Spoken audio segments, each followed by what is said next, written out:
Oare nu lui Dumnezeu se va supune sufletul meu, că de la El este mântuirea mea, pentru că El este Dumnezeul meu, mântuitorul meu și sprijinitorul meu. Nu mă voi clătina mai mult, până când vă ridicați asupra omului. Căutați toți al doborii, socotindu-l ca un zid povârnit și ca un gard surpat. S-au sfătuit să doboare cinstea mea, alergat au cu minciună, cu gura lor mă binecuvântau și cu inima lor mă blestemau.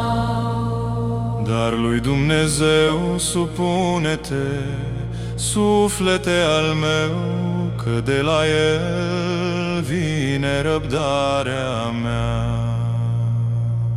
Că El este Dumnezeul meu și mântuitorul meu, sprijinitorul meu.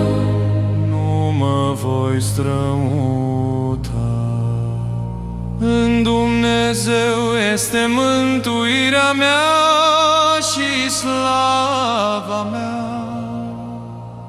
Dumnezeu este ajutorul meu și nădejdea mea este în Dumnezeu.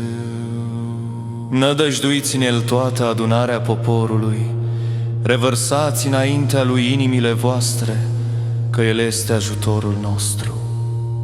Dar deșertăciune sunt fiii oamenilor, mincinoși sunt fiii oamenilor, în balanță, toți împreună sunt deșertăciune. Nu nădăjduiți spre nedreptate și spre jefuire nu poftiți. Bogăția de ar curge, nu vă lipiți inima de ea. Odată a grăit Dumnezeu, aceste două lucruri am auzit, că puterea este a lui Dumnezeu și a Ta, Doamne, este mila, că Tu vei răsplăti fiecăruia după faptele lui.